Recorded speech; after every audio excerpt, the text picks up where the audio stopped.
I'm going to call the first person because it goes by name, alphabetical order, because I don't want to get stoned up here. You're going to recognize me now. Legendary Fishbone frontman. I'm saying this in English so you can understand every word. Saxophonist. He also is known worldwide, not only here in Southern California, as Mad Vibe. Angelo Moore. 40 years he's been doing this. 4 decades. Many of you weren't even born as yet. Mr. Moore, come and take your seat on the microphone. Just grab a microphone. Keep clapping. When we talk about longevity, we say, Angelo Moore. You know, he was the first one here at 5:30. I kid you not. Eminent, distinguished, well-loved by everyone.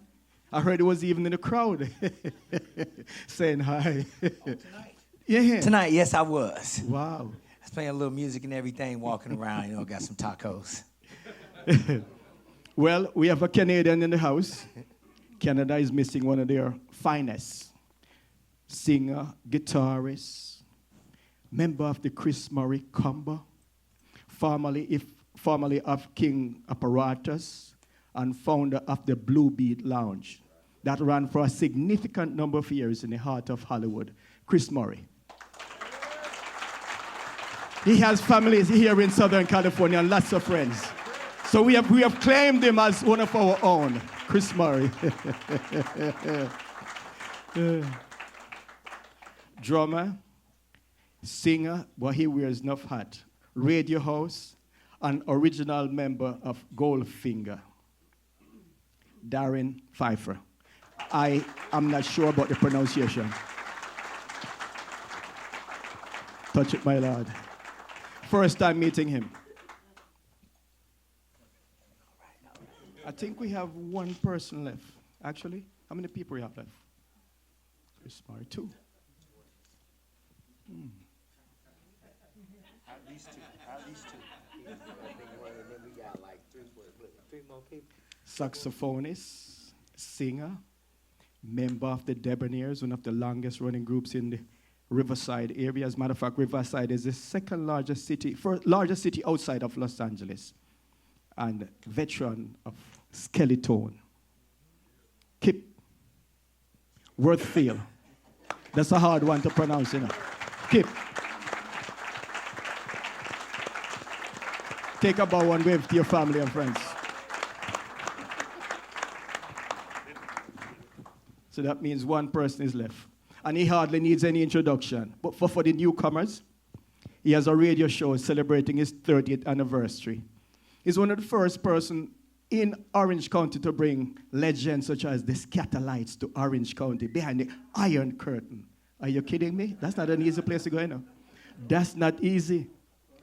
Oh, my goodness. Celebrating his 30th anniversary. Radio host. What else he does? Produce bands. A lot of the bands that he has produced over the years have taken flight. Some of them are millionaires now. Tazy Phyllipz, come and show your face.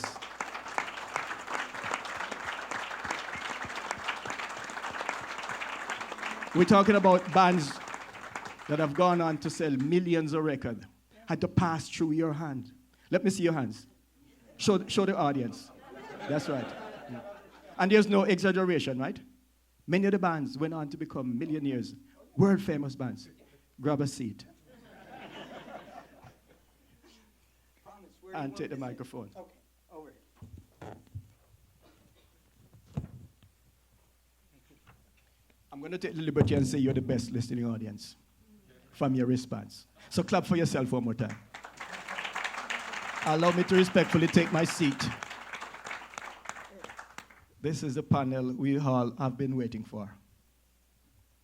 I'm beyond myself with joy just to be here in your company, distinguished company, a great men. You know, people who made music in this town, make Los Angeles great in the 70s and 80s when hardly anyone knew of ska. You guys are founding fathers. So give yourself on stage a round of applause. But of course. So it'll be question and answer. We're going to have a panel discussion and some question and answer. Eric Cole, I can't see you. He disappeared. All right, so the first question. And each person would respond accordingly.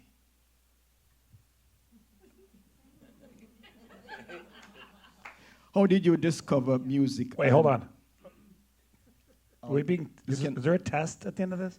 Why do you think I called? Why you think I called Eric? Having to That was a memorize all signal. this stuff. So I'm going to keep notes. Okay, True, thank false. you. True, false. Okay, true, false? Okay, I can remember it then, I guess. So, how did you discover music, and why did you choose to play or incorporate Ska into your music? We won't leave out Ska, since that's why we're here. I know you play many genres. Anyone can take a shot at it. I don't mean with gun. I guess I'll go first. Why did we play ska music? No. Why did you incorporate Ska into your music? Why? Right. Oh boy. When we started the band Goldfinger back in 1992, 93, 94, somewhere in there, I forget. I did a lot of drugs. Ska drugs, though. Ska drugs, which is basically coffee. I drank a lot of coffee. Oh boy. We were four different guys in a band, and we had so many different styles of music that we loved, from death metal to reggae to jazz to punk and pop and soul and R&B, and the list goes on and on. And ska was something that was really important to my singer, John Feldman. When we started hanging out, of course, we bonded on the punk rock level. We loved punk rock. We loved pop, like poppy punk, like the Buzzcocks, and we liked Green Day, and we liked the earlier stuff. But then the conversation went to, do you like ska? He asked me, like he was getting to know his drummer. Do you like ska? I'm like, yeah, like the Specials. And then he looked at me and he was like, he started crying. He was like, you know the Specials? I'm like, of course I know the Specials. And the Police and Madness and all these old ska bands. And he's like, because I got songs that I wrote, I thought were going to be good punk rock songs, and it turns out it's a much better ska song. I wasn't sure how if you could handle it. And I go, what do you mean handle it? He's like, ska drumming is incredibly difficult. And I'm like, oh, okay. So he'd show me some demos, and they were ska songs, and I jumped right on it. You know, being a student of the Police, being a student of Madness and Specials and Desmond Decker and all these great bands, I knew about the backbeat. I knew about the 4 on the floor and the side stick and the splash cymbals and the funky little fills. So when John would write songs, and John Feldman, if you don't know who he is, Google him, like proficient songwriter. So he would be coming at me daily with songs, and some of it was pop, some of it was punk, but some of it was straight up ska. He would now that he knew he had a handle on the genre, he had no problem writing a song that he, in his mind, is like, I'm gonna write a ska song today. And he'd write it and just show it to me, and I'm like, okay. And we would we'd demo it together. And then we just piled those songs up, and those songs eventually found their way onto a Goldfinger record. So why we decided to go with ska as one of our many genres is because it was important to us. We felt it was a fun music. And we liked the punk, and we liked the pop, and the pop and the punk, and the pop and the punk. But we wanted to have ska because we wanted people to dance at our shows and not just slam into each other and jump off the speaker stacks and puke on the stage. We wanted people to have fun. So we early on in our career, half the set was punk and pop, and the other half was ska, because we loved it, and our bass player loved it, and our guitar player Charlie came into the band. He quickly adapted his style to ska. So the answer to the question is because we just loved it, and we really wanted our fans to love it with us. Mm-hmm. Were you at that time, or were you guys introduced to the Skatalites, the founding fathers? I'm sorry? Were you guys introduced to the Skatalites? The Skatalites, of course. That was another band I forgot to mention.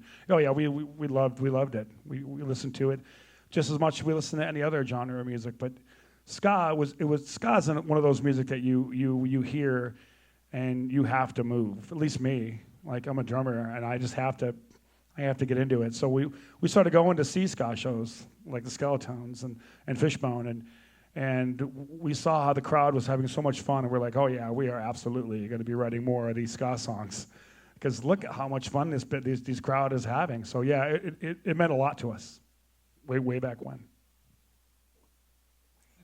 Yeah, 92, way back when. There's probably people here that weren't born in 92.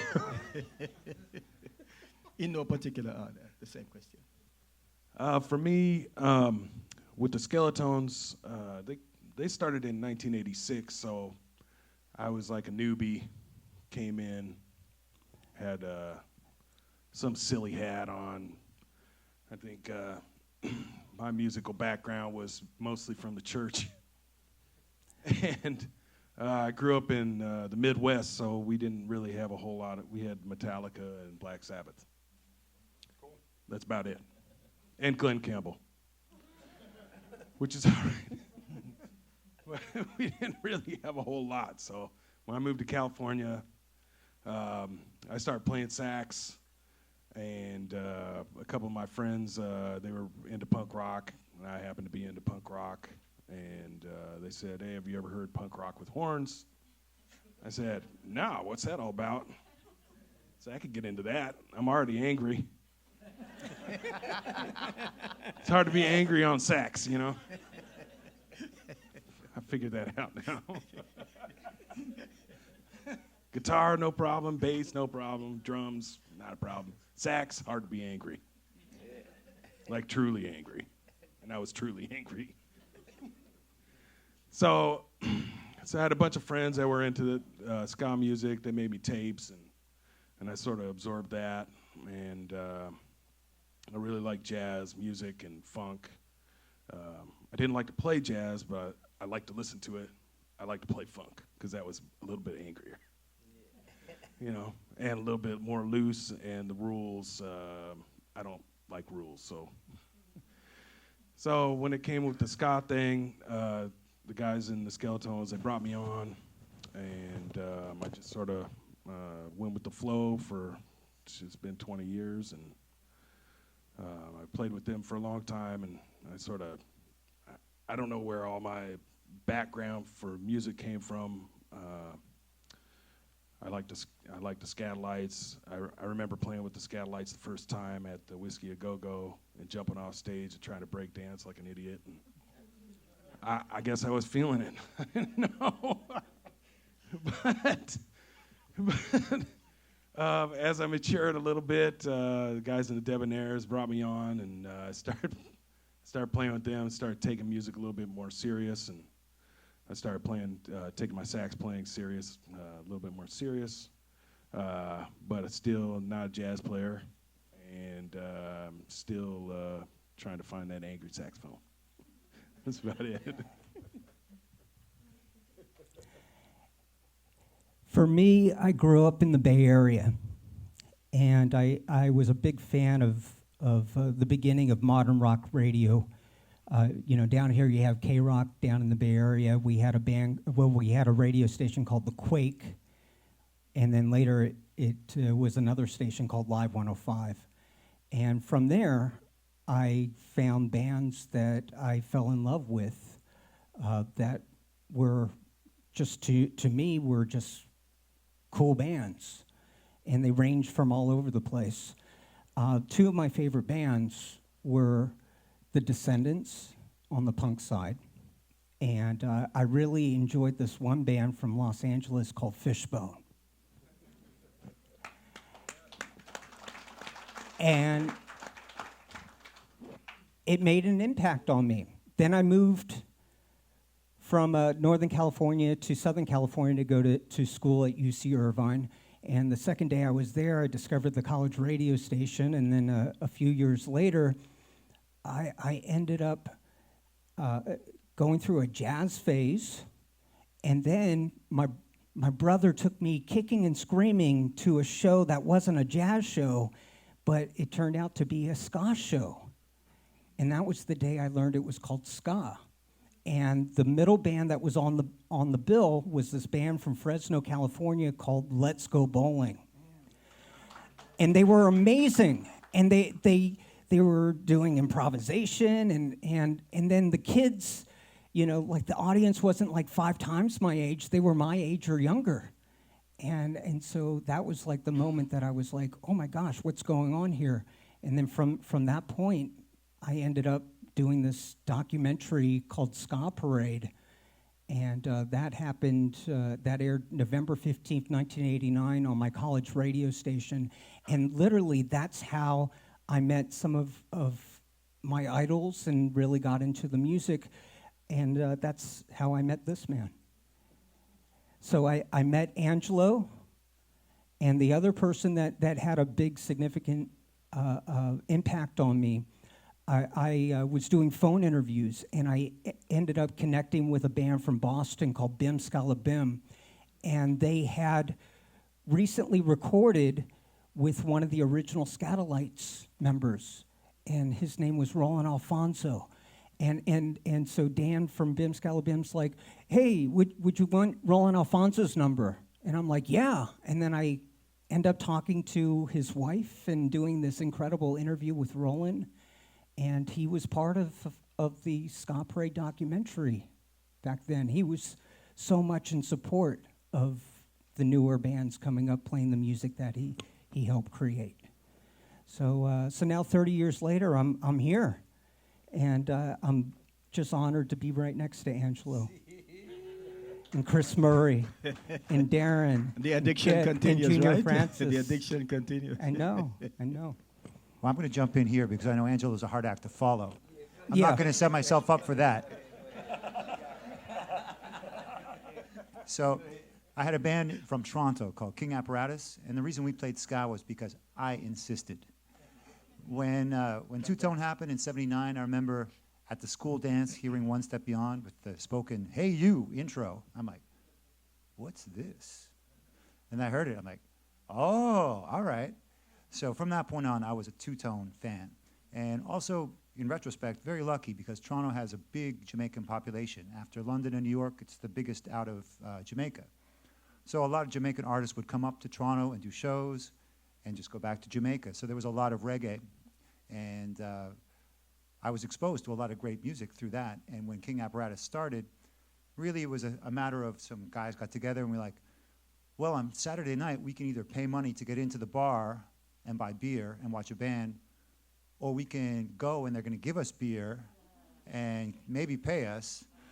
So we got together and everybody would bring songs that they wanted to play. And it was a variety of styles, usually like upbeat and party-oriented. But I was always bringing special tunes and beats and madness. And I was the guy saying, we're going to play this ska tune and this reggae tune or this Clash reggae tune, whatever. And it turned out in the band, I was the guy who started writing songs. And nobody else really got into writing, and I was writing ska tunes and ska tunes. So at a certain point, the band decided, a core of us, we're going to take this more seriously. At which point we decided, well, we need to focus on original material if we're going to be a serious band. And look, all the stuff that Chris has written is ska, so we're a ska band. And it was like that, and we never looked back. While your microphone is open, could you tell us a little bit about the club that you ran in Los Angeles, the Bluebeat Lounge? So I was really blessed with an opportunity to have a weekly residency at Knitting Factory in Hollywood, which ran from 2003 through 2009 when they closed the venue. So over the course of that, there were about 350, 400 shows. Many hundreds of bands played, and I don't know what else I can say. It was an experience. That was a catastrophic loss when it closed. But during the time, so much was done, and so much amazing music was facilitated by that opportunity to have a weekly event. And it was a small room, you know, maybe about this size, where if 40 people came, it was all right. If 100 people came, it was like, this is crazy. So people could get together, a unit for a one-time event and rehearse the day before and do the show, and that was it. So a lot of things were facilitated by the opportunity of having a nice space with a good sound system where people could come regularly. Your turn. That's good. Okay, so now that I get to listen to you guys. I get to listen to you guys. You guys are kind of dusting off my memory. Okay, so when I first discovered ska, I was on the 420 bus coming back from Hollywood into Woodland Hills. And Dirty Walt was with me, my trumpet player for Fishbone. And he would always have a ghetto blaster with him, and he'd be blasting like Funkadelic and General Kane and shit like that. And then he was playing the selector, and I was like, man, what is that, man? It's got my head jerking back and forth like that the whole time. I couldn't stop. I'm like, man, what is that shit, man? He's like, this is the selector. I'm like, what kind of music is that? He's like, oh, that's ska. So that was my first introduction to ska music, the selector, at least from what I can remember. I was probably hearing a lot of it in my peripheral, but I remember that was the first experience that was tattooed in my mind. Coming back from Hollywood to Woodland Hills, because I go to school in Woodland Hills at El Camino High School. They had the inner city busing program going on. So Walt would always have all this music that he'd be playing. So that was my first introduction to ska, right? The selector, right? Then once I started going to like Hollywood and getting into the club scene in Hollywood, the On Club was one of the clubs I used to go to. Like, y'all remember the On Club? I never went to. You never went to the On Club? You remember the On Club? You don't know? But y'all remember the On Club, right? So some of y'all remember the On Club, right? The old On Club, right? On Silver Lake, on Sunset, Bob Silver was running it. Like, yeah, crazy, right? And Planet 10 was playing. Planet 10 used to play there a lot. The Skanksters, the Specials was there. I think the Untouchables used to play there. So all these different bands used to come through the On Club. And so that was some of my introduction to live ska music. And then later on, probably like around like 85, 86 was King. How many of y'all remember King? Right? So King on the corner of 6th and La Brea, right? Yep. Right? It wasn't a carpet place or some shit like that. So, it's a shame how some of these places that you go to when you're younger in your years of discovery, when you're going out and you're getting into the scene, the club scene in Hollywood or whatever, and these clubs are just like alive and they're just vibrant, man. Like the On Club, King, Cathay the Grand. That was my first punk rock club, Cathay the Grand in Hollywood. And so that's why I get a lot of my punk rock experience was the Cathay the Grand, and in the beginning days and stuff like that. And then after a while, it was like Madam Wong's East in Chinatown. That's when the Bus Boys had Fishbone open up for them. That was our first introduction into the club scene. And then I remember Eagles Coffee Pub. You remember Eagles Coffee Pub? Before my time here. Because it seems like you were there. I didn't show up to LA till 93. Until 93. Okay, maybe it was David Orlando, but it was this guy.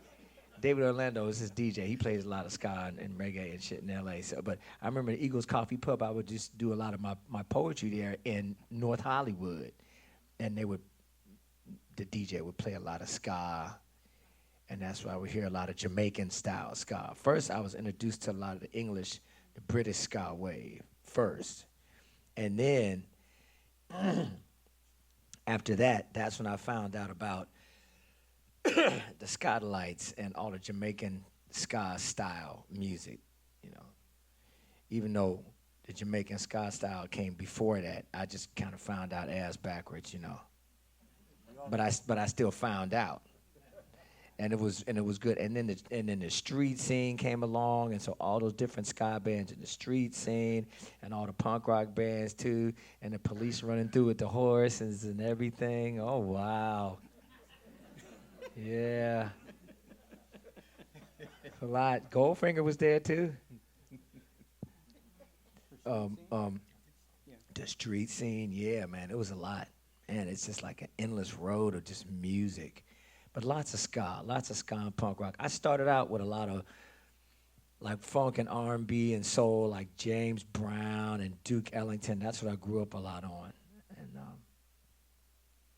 And eventually, as I started to venture into Hollywood and hang out in Hollywood, that's when I discovered a lot of the ska and punk rock subculture of Los Angeles. So why did you decide to incorporate ska into your repertoire? Well, I think the Fishbone incorporated ska into our repertoire because it was a groove-oriented genre of music.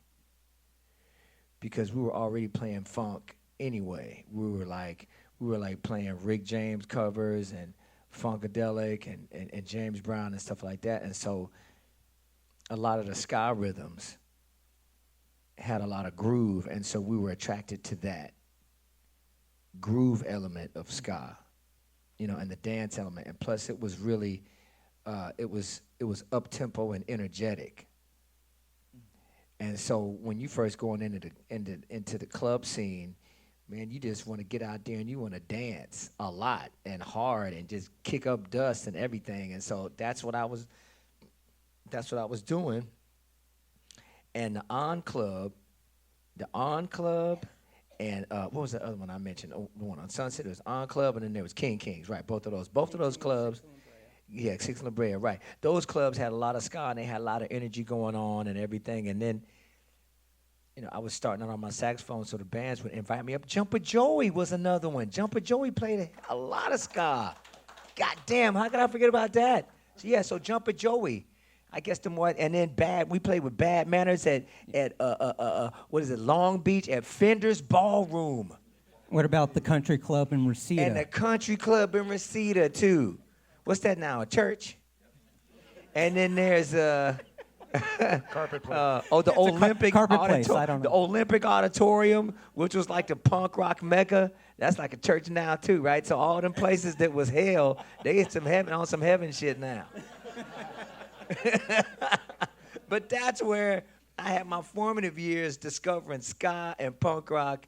And like before that, I was already going to Uncle Jam's Army and like all the places where people would pop lock and they get their funk on and they dance and they R&B. So I was already in that culture anyway, and just branched out to the reggae and the ska culture and in Hollywood and stuff. So what I told you guys, In the Valley. visionary and acknowledged leaders of the Southern California music scene. For those of you who arrive here with doubts, like Doubtful Thomas, they have proven themselves with just one question.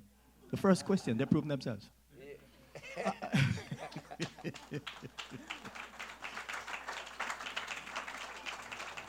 It's a lot. It's a rabbit hole, man. It's an endless rabbit hole of ska, punk rock, and culture. That's what it is. I guess we getting ready to talk a lot about culture, LA subculture. When it comes to the musical genres, this is what this is. So my next question is, what was the music scene like when you guys came on the scene individually? What was the scene like? Is that too small a question? Riverside, LA, more so Riverside. We had Metzger's Army. Behind the orange curtain. Remember all that good stuff? Yeah. War Skins. So our scene was we had a lot of hooligans in our scene. We like to fight a little bit. And we didn't like racists all that much. Who does? Really? I mean, come on. No. Well, the way you said it. But they'd all be at the show. They all be at the shows, They would though. come to the show. They But would all they be would- at the show. They would always be at the come to the shows, show. but they'd be like punching Always. people at the shows. Yeah, and once they leave the shows, well, it was like some, I guess, conflict after the show because everybody would remember they were a racist once they got back outside the show. Yeah. But inside, while the music is happening, everybody would forget about all that bullshit and they would just have a good time. Yeah. I mean, That's what I remember. And racists like the music too, Yeah. You know what I mean?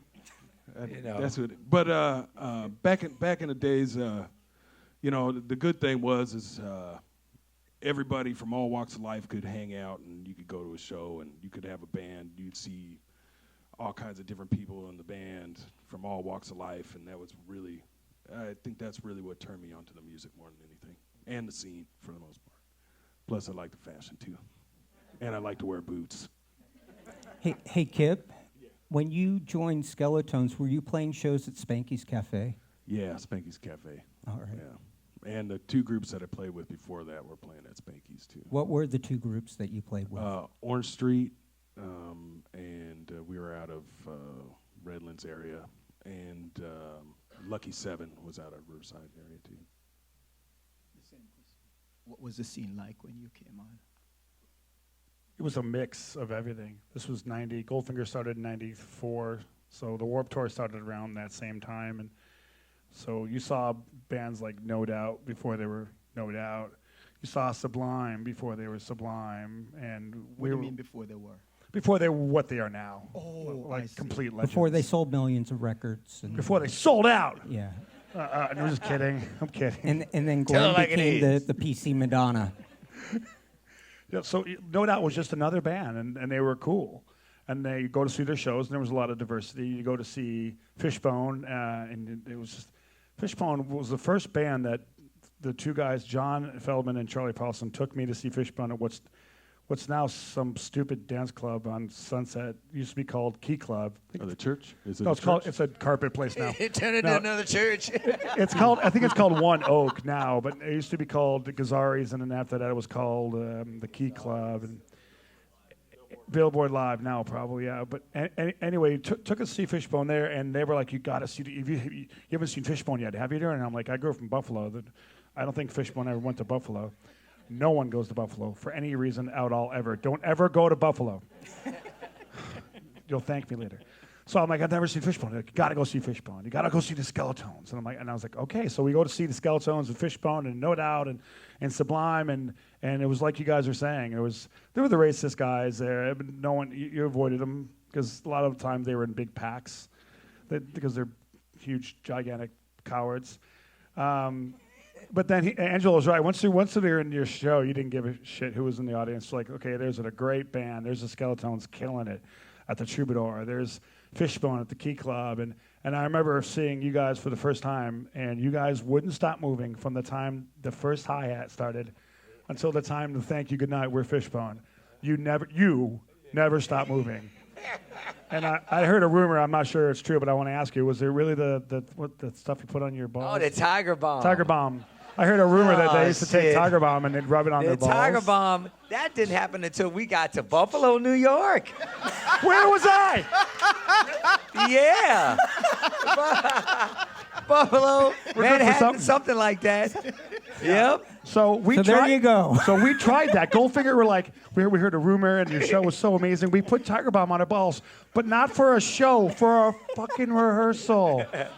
We're that dumb. Hot stuff, We're that man. dumb. Hot We're playing. We're like, what's the big deal? Oh my God. Yeah. Rehearsal's over. Yeah. We're kicking in the bathroom door, trying to wash it off. Trying to rub that shit off. So Yeah, man. I was just trying to be creative, you know. So to answer the question, the scene was extremely diverse. A lot I'm of not great sure. bands. Is this a joke or you're actually serious? No, this is real. Really? You get it from the liquor store. Okay. In New York, they got the liquor store and they got the general stores, right?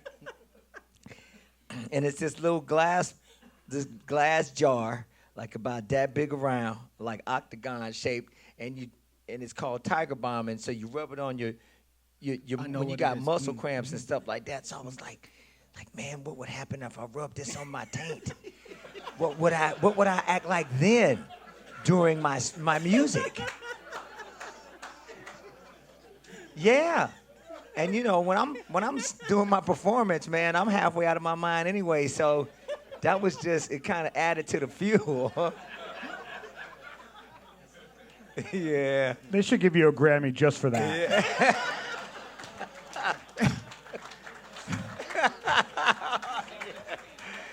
Yeah. Is this, Thanks, Tiger Bomb. is this the comedy club or are we still in the Grammy Museum?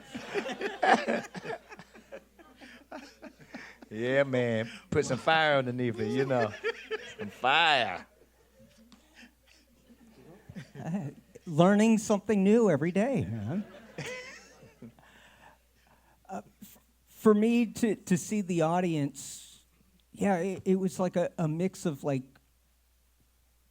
punk people and new wavers and jazz people and mods. I don't know. They were, I don't know, everyone just sort of came to the I always to the thought shows. mod and ska were the same. Yeah. Yeah. I always thought they were the same. Well, they always dress. They always dressed the same, Yeah. but the music was different. Yeah. But in high school, I had my trench coat on and my buttons. I'm like, yeah, I'm mod, man. I ain't never heard no mod ever. I wasn't even hip to the jam or none of that shit yet. I was still listening to Special Selectors and Bad Manners and like, yeah, this is mod, man. This is mod. Somebody told me different later on, but I was rolling on that one for a while. But yeah, I mean, to me, this was the audience that I fell in love with, and I fell in love with all the acts, and I fell in love with the ska, and you know, I dedicated my life to it. I do want to share one story. So, when I was doing the original Ska Parade documentary in 1989, I managed to convince Angelo to come down to, I think it was a renovated flower shop in Anaheim. You're probably not going to remember this, but the bands that were playing were, the opening act was the Skeletones, the middle band was No Doubt, and the headliner was the first band that was signed to Moon Records, or Moon Ska Records, called the New York Citizens. So it was the first band that the Toasters had signed to Moon. And they played this flower shop, and I convinced Angelo to come on down and be the MC, and everyone thought I was lying. And, you know, and then Angelo showed up. I know. And then that evening, he convinces me that the one band that was like the holdout was the band from Anaheim, which was No Doubt. And he's like, no, you got to have No Doubt be part of this. They need to be in your documentary. So, I mean, so the next day, I'm literally on the phone leaving messages for Eric Stefani, and I left a message for Tom Dumont. And they called me back, and that's how they became part of the Ska Parade documentary, and that's how I met them. And without that moment, you know, years later, it's like, you know, when they were working on Tragic Kingdom and all that. You still have Gwen's number? I have other members of the family's numbers. I got it. I'll give it to you. Okay, thank you. But yeah, no, it's strange without Angelo connecting me and letting, you know, telling me that they need to be part of that. Like, the whole Just a Girl thing wouldn't have happened if it wasn't for you. Well, goddamn. Yeah, no, of course. Yeah, it's a trip, man. I remember some of that happening. It's very foggy, but I know I was there. Yep. Yeah, it was you and a girlie. Can I say? I don't remember offhand. It was a long time ago. It was a long time ago, man. Yeah, she was Maybe a whole kid ago. yeah, way before that. Yeah. Yeah. Yeah. Yeah, she's in the house. Yeah. Okay. It was way I know. before that. Yeah. I know. That's why. Damn. Yeah. See how long we been around? Long time, since the early 80s. That's like before the millennial era. That's like that's analog era shit. Totally. So back in the day, when I got into the ska scene, of course, it was before the internet, before cell phones. Mm-hmm. And the way we heard about stuff, because this wasn't on the radio, it was real underground music. Literally, they would have fanzines where people would mimeograph. Remember that word? Or like before photocopies, just running off the stuff and stapling it together or folding it over. And that's how you found out about stuff. You'd get somehow a copy of this piece of paper. Somebody had put some information about ska bands in Hoboken or wherever. And that's, oh, there's a ska band here, and I can send $3 and get their cassette. And it was that underground. And so in Toronto, we were fortunate in a way geographically because in the 80s, New York, Boston, and Chicago were all really strong scenes early on. And California was kind of the holy grail at the other end of the world. And the first... You were in Toronto? I was in Toronto. I grew up there. So the first actual contact I had with California, I believe, was with Tazy. Somehow got my phone number and called me up. I was pursuing every band that would play ska, and I was trying to make like some type of like Rolodex and try to interconnect everyone, and that was what I did. Right, so back before caller ID, when you just picked it up, and hello, and I picked it up, and Tazy's on the other end of the line expressing to me, I'm making this Rolodex of ska bands, and what blew my mind was he said, I've got just over 100 bands. And I'm like, there's 100 bands that play ska? I was in a ska band, and I might have been able to list 20, because there were not a lot of bands. And so finally, being close to New York and Boston, Chicago, King Apparatus was really fortunate to have access to these big scenes. It took us a while to get out here. We didn't show up to LA until '93, and things were well in swing by that time. And the thing that really put California on the map big time was a compilation called California Skaquake, which must have had 15, 20 ska bands from California, not just LA, but all around. And so everywhere, people got this compilation, and they're like, this is what's going on in California. And I remember hearing the Jump with Joey track, which is very authentic sounding. And I'm like, there's a band that makes this music in the world right now. And the first time we came out to play LA, the show was with the Toasters, Bim Scala Bim, at the Patriotic Hall downtown, with Mobtown was the local band. So that was, Mobtown were the first band I saw of the Southern California authentic sound. There were bands around that will do a Scatolites cover or something like that, but it was an upbeat approach to it, where bands here were starting to play the authentic sound. So that was a real eye-opener, and Jump with Joey was a real vanguard of that. So we had a night off in LA, and we went to see them at King King, because they had a residency, and I'm like, wow, this is so great. And on that same, in '93, we also played with Hepcats at the Whiskey. We played with Ocean 11 up at Slim's in San Francisco, and a bunch of other bands, but those were the ones that really struck me as, like, there's a different thing happening in California in all ways. Like, ska was a real part of the youth culture here in a way that it wasn't around the rest of North America. And specifically, making the authentic sound, I'd been touring around in a van with King Apparatus a bunch of years before we showed up here, and there was never a band I saw that sounded like the 60s. So when King Apparatus was kind of winding down, I mean, growing up in Toronto where there was a lot of Jamaican music, I was a fan of that stuff already. And I saw it happening out here, and I'm like, there's something going on out there. I'm going to be out there. And I really came out and just... Well, credit to Joey Altruda, because he was the one who was booking the King, and he's the one who put together, Jump with Joey for the Wednesday night, and he was the one trying to make all that happen. And because of his efforts, it nurtured a whole new generation of bands. I mean, that's where Hepcat got their start.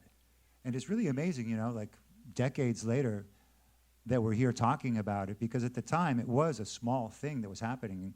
And if you knew about it, it was really great, and it was cool, and you were part of it, but you never thought it was going to be something that was a lifetime thing for you, or that some bands were going to get huge or anything. It was like, no, you were still like, somebody told me there's a band in some other state.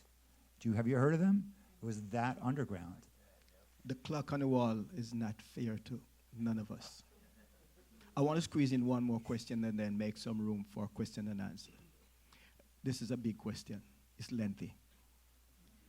Now, the 1990s saw the formation of many bands playing traditional ska, ska punk, ska pop, ska Latin, giving birth to what is considered third wave ska. This is actually the question.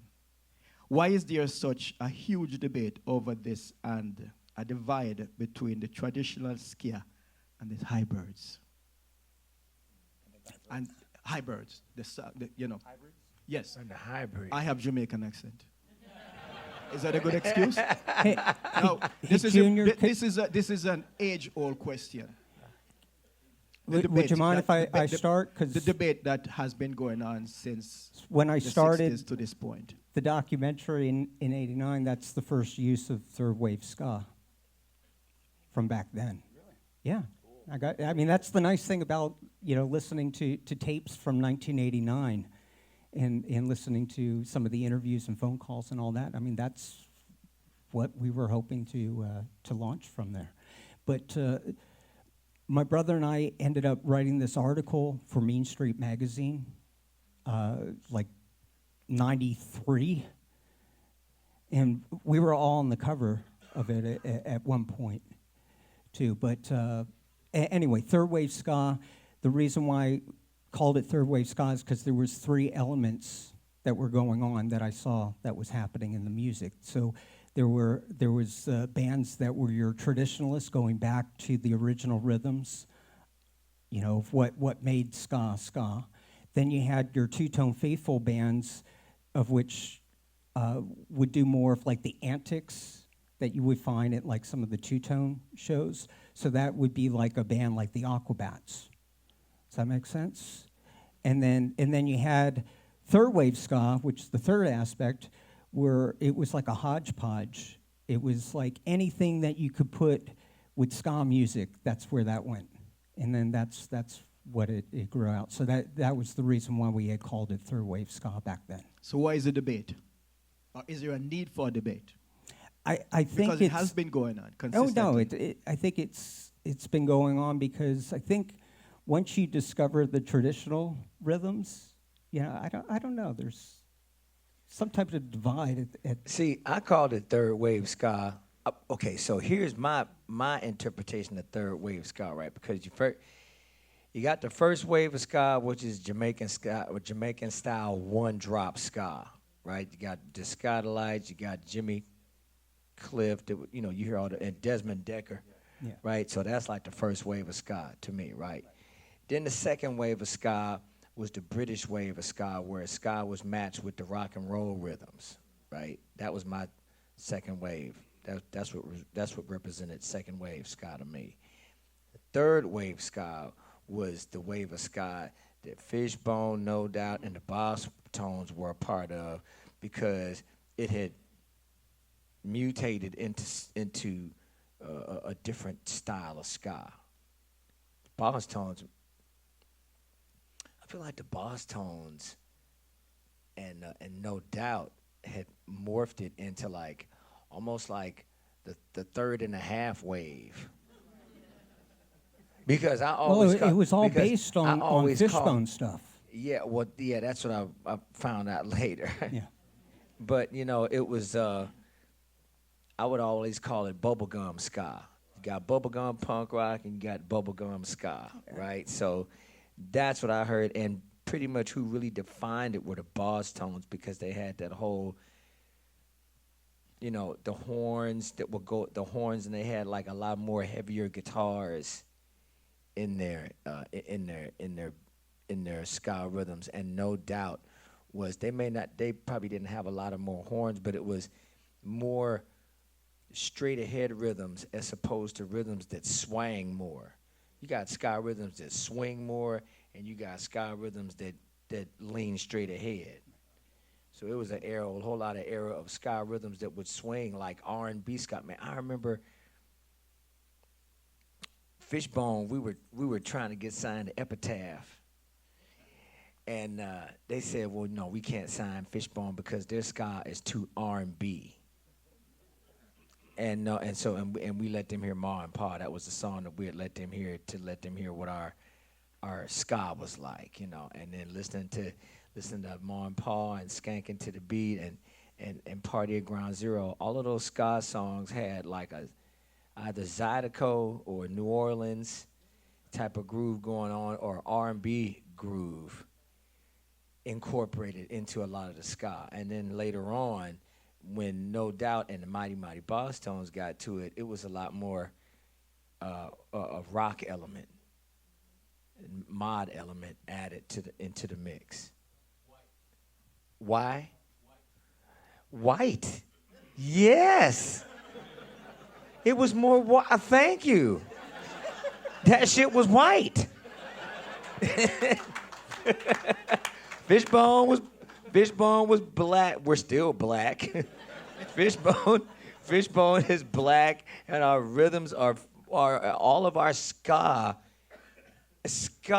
rhythms are all funk based.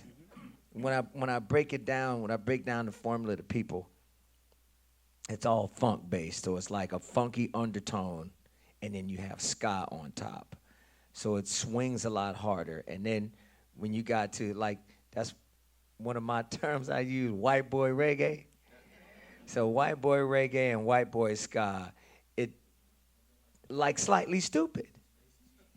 They're bad as hell. No, I think they're bad as hell, man. I sang on a couple of their songs. We've been on tours with those guys. I think, as a matter of fact, it's Sublime too, white boy reggae, but they kill it. They play it right. They play it to the point where I'm just like, man, it makes it, I believe in it. I'm a believer in it. Even though it's white boy reggae, even though it's straight ahead and it's hot swinging, it still grasps me as something as, this is an original style. Goldfinger too. Same shit. And I sang on a couple of songs with you guys. And it was like, yeah, and I was like, hey man, I'm down with this shit. I'm down with it. And it made it easier for me to tap in more to the rhythms of the punk rock rhythms that I would hear when I would go and listen to punk rock bands in Hollywood. Of course, my interpretation of punk rock, after I caught wind of the Germs, and I was listening to the Germs all the time, and Dead Kennedys, man, my band was hating my ass because I wasn't singing no melodies. and then once I started listening to Shirley Caesar and the Mighty Clouds of Joy and all those upbeat gospel rhythms, and I would match that with a lot of the punk rock rhythms, then I would be able to add my gospel melodies to the punk rock music, which would just be I would be able to put a lot of anger and the angst, because I was really angry back in them days, because having to ride the bus from Woodland Hills to Hollywood, and once I would get back from Hollywood in the Woodland Hills, probably like 11 at night, sometime I'd get chased by the rednecks. They call me nigger on the way to the walking from the bus stop, or back home, or I got chased in the Vons one night. And so, experiencing that shit every once in a while, I was hating white people, but then I was digging the white people I would hang out with in Hollywood and behind the orange curtain where y'all was at. So I was in the middle of a love-hate relationship a lot when it came to a lot of that shit. Plus, I ended up hanging out with a lot of sharp skinheads against racial prejudice too. I got to throw it out to them guys, because, right when I thought that all skinheads were fucked, I'm like, why the fuck are they here at the show? But then after I met some of those guys, I'm like, oh, they all about skinheads against racial prejudice, and then I was like, and then they're in the Valley too. I was like, okay, it made me feel a little more secure that there are some people in my community that they may look the part, but once you start talking to them, they're not the part, which was a lot more comforting to me, and it made the music and the scenes easier to hang out in for me as a black man flying the buttermilk in the Valley, pretty much. Nice. Quickly, I want to speak to Junior's question about the debate, ska, hybrid ska. So I think, in the Jamaican era, ska was ska music. There was no previous version of it. It was ska, and that was it. And then it evolved into rocksteady, into reggae, and by that time, ska itself had really disappeared. Nobody was playing ska anymore until the second wave of British ska bands, a ska revival, and they were not playing authentic ska. It was a hybrid form. And so I think for all of us on stage, maybe not Junior, but our introduction to ska was two-tone, where it was a hybrid thing, but when we received it, it was called ska. So as a kid, I'm like, well, that's what ska is, the specials, that's ska. And I remember the day I brought home, it was hard to get old Jamaican music because it, you know, was in basements and it hadn't been reissued, there were no CDs. But one of the first compilations was put out by Mango, which was a sub-label of Island called Intensified. And I had all the two-tone stuff, all the ska I could find. And I saw this thing in the store, and I'm like, ska, okay. I brought it home, and I heard it, and it was the first time I heard Jamaican ska, and I was befuddled. I'm like, you know, it's doing the toasting. Bigger the guys, jazz element to it, too. and Bigger jazz the element. vocalists are going, hick it, hick it, hick it. I'm like, what is that all about? Hick it, I'm like, I don't understand. And it was slow. You know, like specials, like boom, boom, boom. And it's like, chick, chick. And literally, I turned the record player, the phonograph, from 33 to 45, and I'm like, oh yeah, it is ska. Right? Sped up, right, So it was an acquired taste for me to get into Jamaican ska. So I think Ska came before reggae, too. That's Exactly. another thing I've realized. I found out way later on down the line. Ska beat came before reggae, so it was faster before it got slower. Then it got faster, and then even faster with the British invasion of ska. And then the third and a half wave of ska, well, you know, third and a half wave. I love that third and a half wave. Yeah, third and a I half like the wave. half. That is absolutely genius. 3.5. I mean, you can still surf it, but it's not as good as the third. Then the clock in the walls. Oh, the fourth is coming right behind it. So we here's a didn't question. we didn't classify it. Well, at least our band. We were such a, like you said, pish posh of different styles. We just liked ska. That was fun, and we didn't think, oh, we're part of this wave or whatever. Like, we understand that there were people behind us that carved out a niche, and I think Angelo summed it up eloquently. The variations between No Doubt with the guitars and the Boston with the guitars and Sublime with White Boy Reggae, but they did it so good. What it really came down to with the Boss Tones and Sublime and No Doubt was songwriting. Those songs were so good. I mean, really, really good songwriting. And I've seen Fishbone kill it. I mean, I'm sorry, Sublime absolutely kill it on stage where they're flawless. But I know you and probably all of us here have seen Fishbone suck. Or not Fishbone, I keep saying that. No, Sublime Fishbone never suck. has a bad show. I mean, never. I've seen Sublime. Yeah, I've seen they had a Sublime lot of bad shows. 100 times, and boy, oh boy, there were times when you just like, do you look at your friend, should we leave? All of them were just really, but when they were on, they were bulletproof, untouchable. And No Doubt came out, and Eric was just a great songwriter, and I was lucky enough to be with John Feldman, who in his own right is brilliant and a great songwriter. He can write a great metal song. Rancid was playing ska too, right? Yeah, They had a Rancid ska and thing Operation going on. Well, Ivy. 'cause how come Operation we didn't Ivy, bring right? up Operation Ivy on just this did. whole thing? I know. No, but that's a good question. They were part of they were part of the Like, original Ska Yeah, Parade that Energy documentary, record. too. I got that record from a fanzine. I was living in Buffalo, and Maximum Rock and Roll was a really big deal. It's how I discovered Green Day. I got a tape in the mail. I put the money in. The guy, you put cash in an envelope. You didn't wrap it in paper. You just wrote, "I want CD" on one of the dollar bills. And you put it in there, and you mailed it. And literally 3 or 4 weeks went by. And you're like, I SASE. guess I got robbed. And then next thing you know, there's a mail. You're like, oh my God, there it is. And Energy was one of those records I got. Kurt Plunk was another one. Like you're like, oh my God, Operation Ivy. I read about it in Maximum Rock and Roll.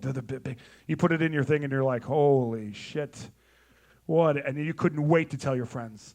It wasn't about waves. It was like just discovering cool music. Like, You know, actually, that question was asked with a great deal of humility, just in case, and just for the record. Mhm. The next question is, you're going to love this one. What are you guys working on? What projects are you working on? Or project, singular? Each one. Got a it's a new project I'm working on right now. It's some soul, lo-fi soul, with a guy from the Revivers and a couple of other cats from Riverside. So, like I said, really lo-fi, soul, dirt, lots of dirt. Kip, is there a name for the band yet? We're called the Ministers. So but that may not stick. That's how it works, No, how it works is the first name you pick is the one you stick with. Yeah. We're going to call ourselves the Ministers, but it ain't going to stick. Next year, I don't think that was Minister's the first record will name. be out. Yep. And It'll what are you stick. working on? I don't think that was the first name. I am playing in a band, a really super fun band right now called Punk Rock Karaoke with Greg Hetson from Bad Religion and Eric from NoFX and Pennywise, bass player Randy. And we had Steve Soto from Adolescence, but he passed away a little more than a year ago. Unfortunately, God rest his soul. And Stan Lee of the Dickies. And we get together and we go around the world and play these shows. And I got 80 songs in our set list, 85 songs. And the best, and it's like Ramones, Dead Kennedys, Black Flag. And we don't have a singer. That's the best part of the band. Like, we all show up on time. We all like each other. There's no fights. There's no egos. We all load our own gear.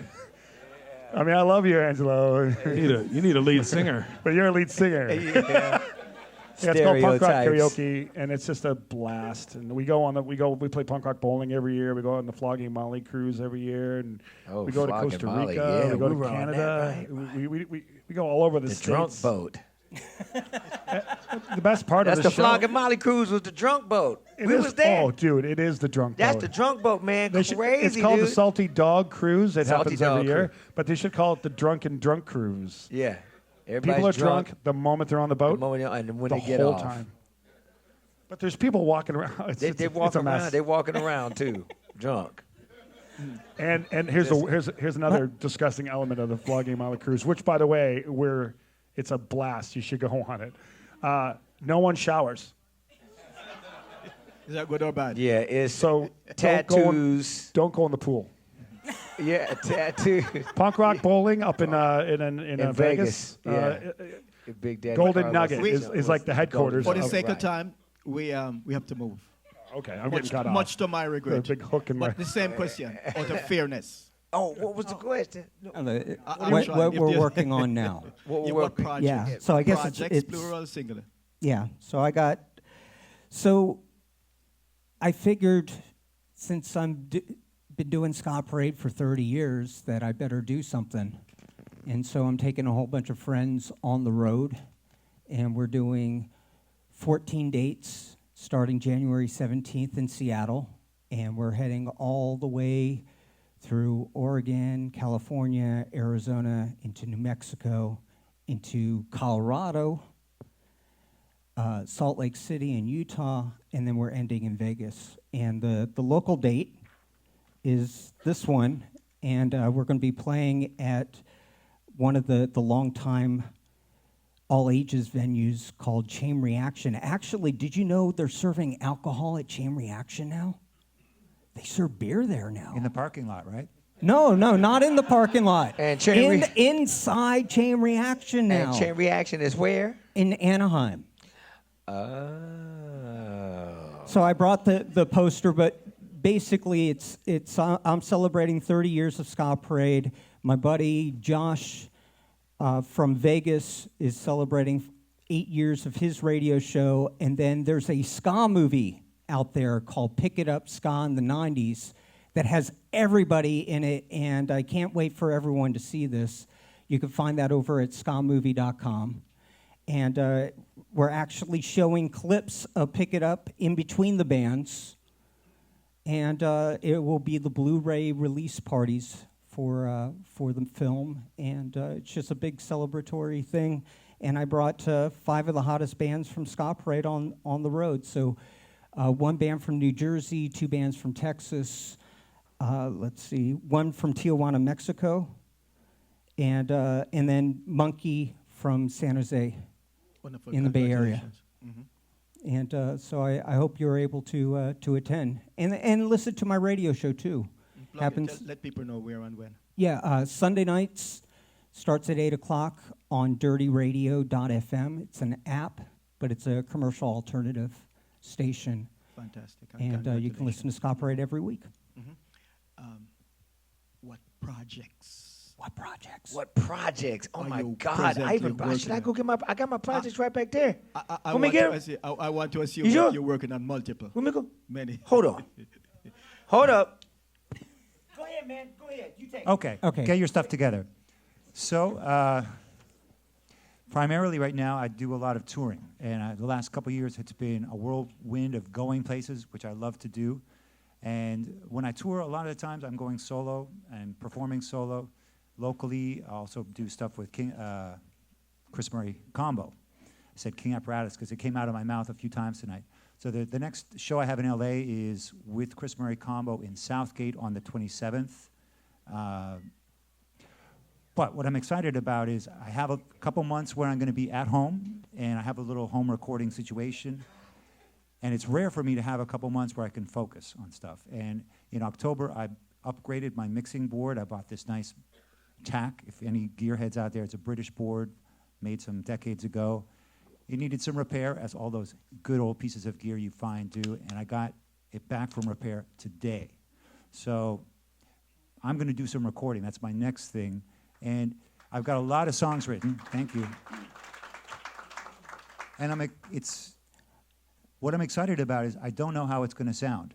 I love the songs, and I feel like, especially in Southern California where the rocksteady scene has been so strong, and now around the world, there's a lot of people that for some time were really working on mastering how to play the authentic sound convincingly. And I think now in the world there are a lot of people that do it really well. And so that has been accomplished. And I feel like I know how to make the old sound pretty convincingly. And I grew up playing modern ska. So I want to just let myself experiment and find what I can do, because we've had a few waves of ska, and I'm not saying I'm going to start a new wave. I go with Angelo's interpretation of Jamaican two-tone, and everything following is kind of like a long, long third wave. Right, 3.5. We're at 3 3/4 now or something? Okay. So, ska has had, in each of those waves, a blast of commercial success. In Jamaica, it was the commercial music for the time it existed. And in Britain, it was top 10 music in its day. And then we've had, in the world of third wave, some big successes. And those sounds have been established.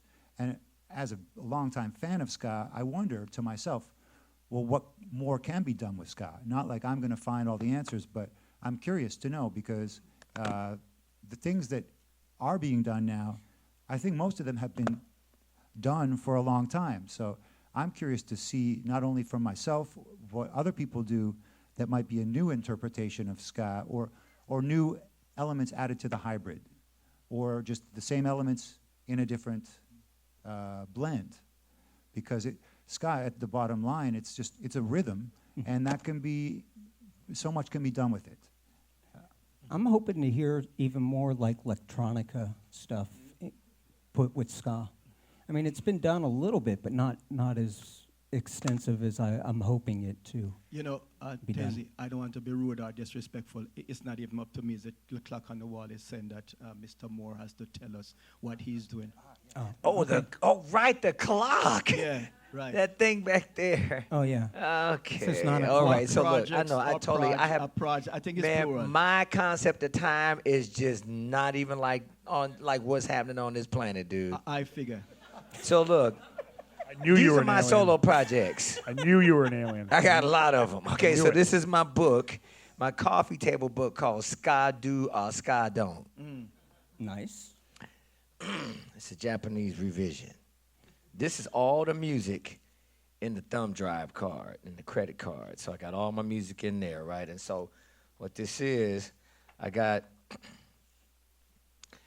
so in the table of contents, I got the Waking song, which is just an original, and I redid the Bare Necessities.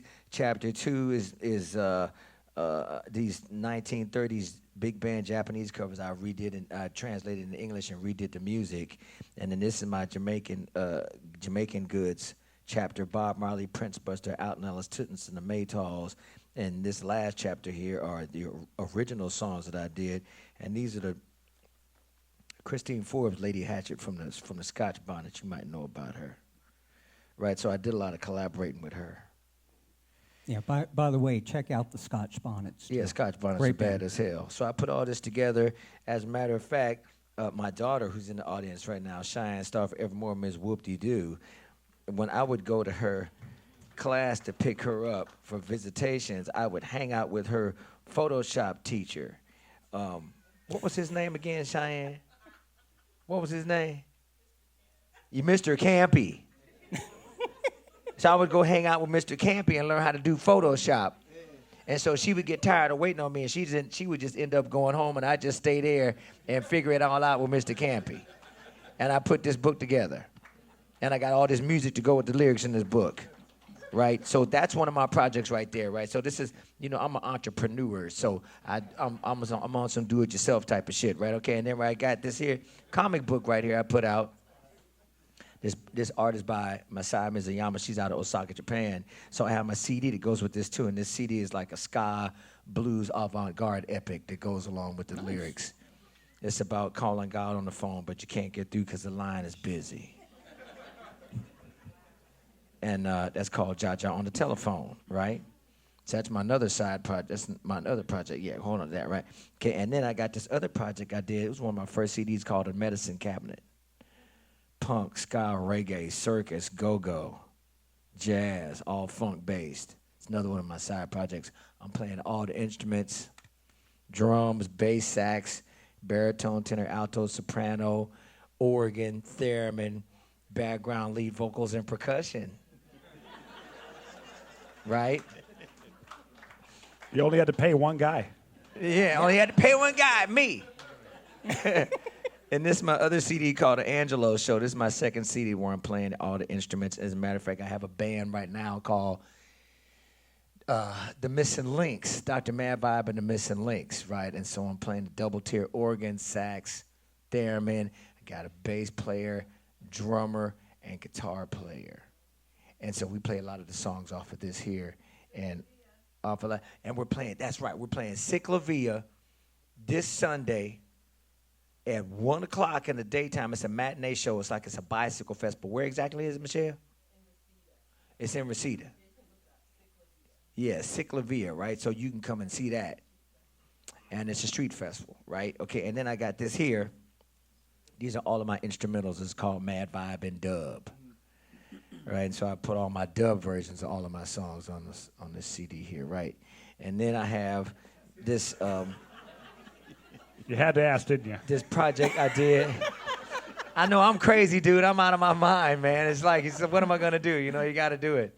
Yeah, you got to do it. It's like, I'm glad we gave you this opportunity. This is called Project Infidelica, and this is a project I did with George Lynch from Dockin. And Pancho Tomaselli played bass with War. Wow. And this cat right here, Christopher Moore, played drums with Sammy Hagar.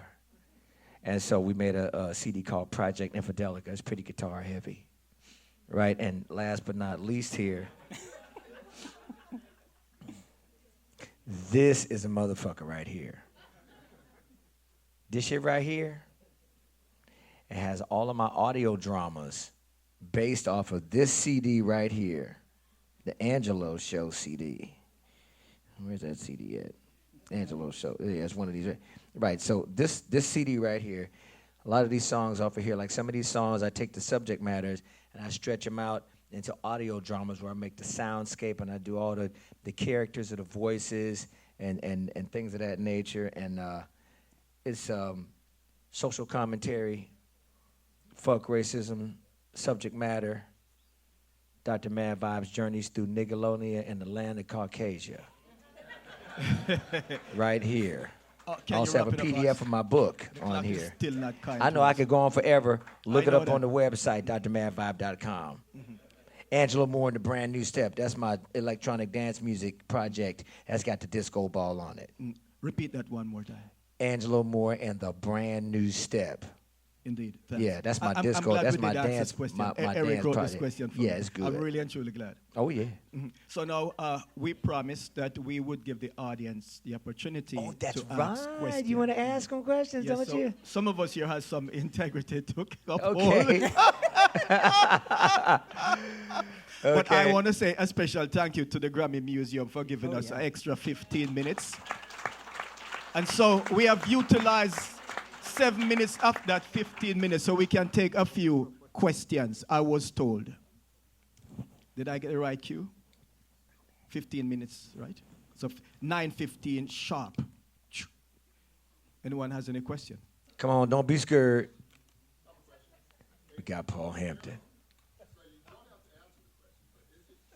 Hi, Paul Hampton. Eh.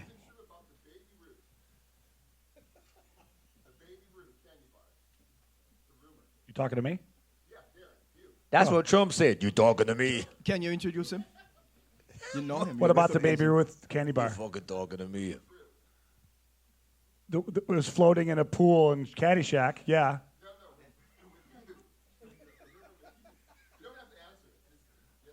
Man, Yes. You better answer that shit. It is absolutely true. And I'll see you after the show to prove it. By the way, that's Paul Hampton. Okay. Yeah. Give him a round of Paul applause. Hampton played with Paul Fishbone Hampton, for a while. He was in the Skeleton. Special Forces Fishbone era. Paul Hampton. Anyone has a question? Skeleton. Shoot it.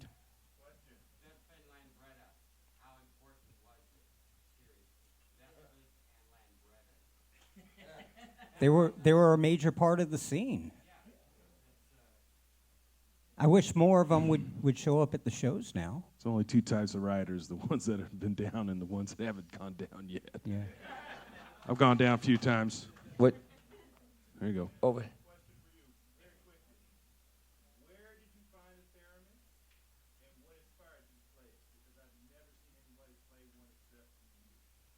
Okay, so I found a theremin when Fishbone was recording our album, Chim's Badass Revenge, with Dallas Austin in Atlanta.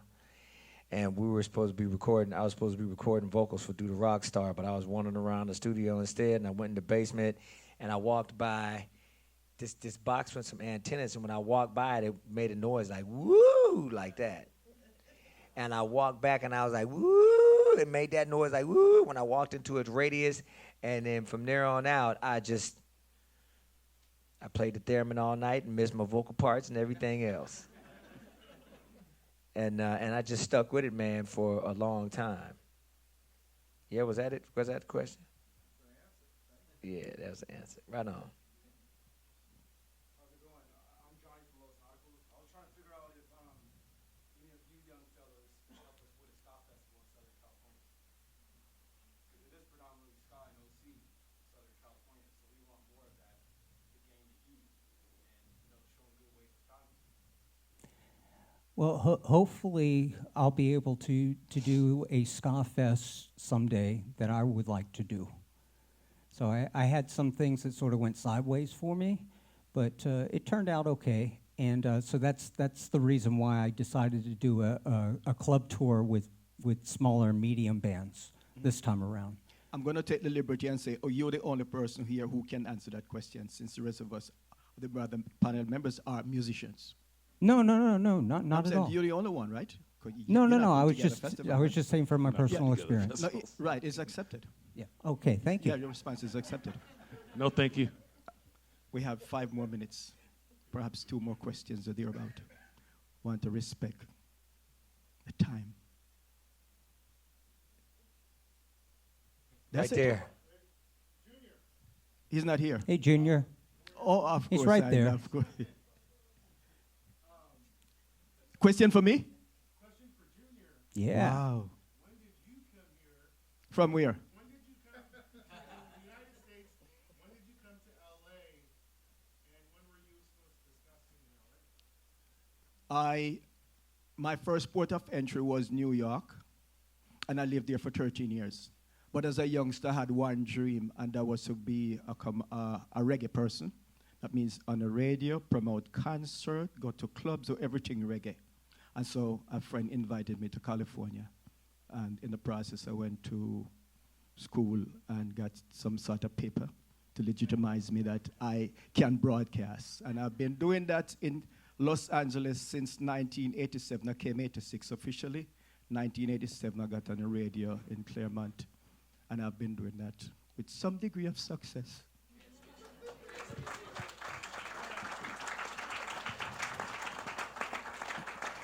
And KXLU and Eric Cola got me on Hot 92. I was on KPFK. I've done quite a significant number of radio stations. The very last question. Yes, sir. Yeah, from the Twin Islands of Trinidad and Tobago as well. Mm-hmm.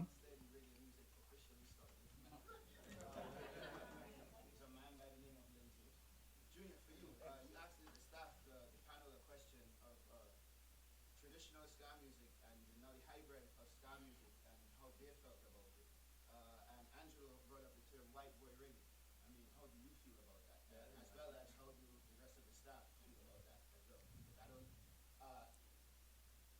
Chris Murray answered it, but I don't think I got a good answer from the rest of you guys. And I want to hear what your concept is of it as well.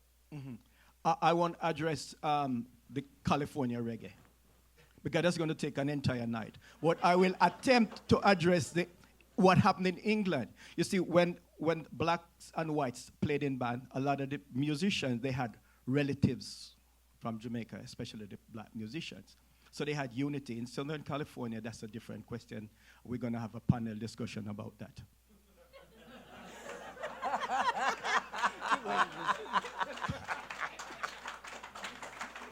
No, that's my understanding, you know. A lot of the musicians in England, the white musicians, they used to hang with the Jamaicans, went to their house to learn about ska and rocksteady. That doesn't happen here, and perhaps won't happen here. That's the best way I can understand. We got 2 more minutes. History of ska in LA. What is the best venue you guys have played at? Fenders. Fenders. But was it a Fenders, ska huh? venue or it featured ska? In Southern California or L.A.? Oh, they featured ska. Oh, Right now. Like now? Right now? Oh, the barn. King Kings. Trying to think of a ska-only venue. It'd be hard to have a venue with just only King ska. King. All I remember when we played King Kings, all I remember was ska. That's all I remember. I had a group called the Traveling Dingleberries. And the Traveling Dingleberries, we played a lot of ska covers up in there, and so there's just nothing but ska. Roland Alfonso Yeah. sat in. I remember he was there a lot too. Yeah, so that was like almost like an all ska. That and the On Club was just like a lot of ska, man. Well, how about what's happening right now? Yeah. What's happening club- right now? What's the Clubs today happening that- club for you now in L.A.? I mean, I don't think it's exactly a ska venue, but yeah. Dub Club at the Echoplex. Yeah. The Dub Dub Club's pretty Club, good. right. Well, I tell you, we have half Yep, a that's second right, left. the Dub Club. And I refuse absolutely to go overtime because I want to respect the venue so that we can use it again. And I have to apologize for not allowing more time. Is it my fault? I'm not even sure. You can blame But it on look, me, I'm man. willing to be the fall guy. I'm really and truly willing to be the fall guy. I should have done a better job so we'd have more time for question and answers. In any case, I want to thank Eric Cole. I said that before, but I want to do it again. Yeah. Russell, Ernesto. So many people in here that if I begin to mention 1 or 2 individuals who have known over the years since 1987, I might get killed. So I'm just going to say, my friends for life. Thank you all for coming out. How about the panelists? For taking time out of their schedule on this rainy Tuesday evening, show it. Legends, icons, makers of music here in Southern California, and to you for supporting this great music. Whatever you want to call it, 2-tone, 3-tone, I love all the tones. Once more, thanks to the GRAMMY Museum security and everyone who worked tirelessly to put this together. Thanks. I bow in reverence. And if we haven't been introduced, I'm Junor Francis. Once again, thank you. What a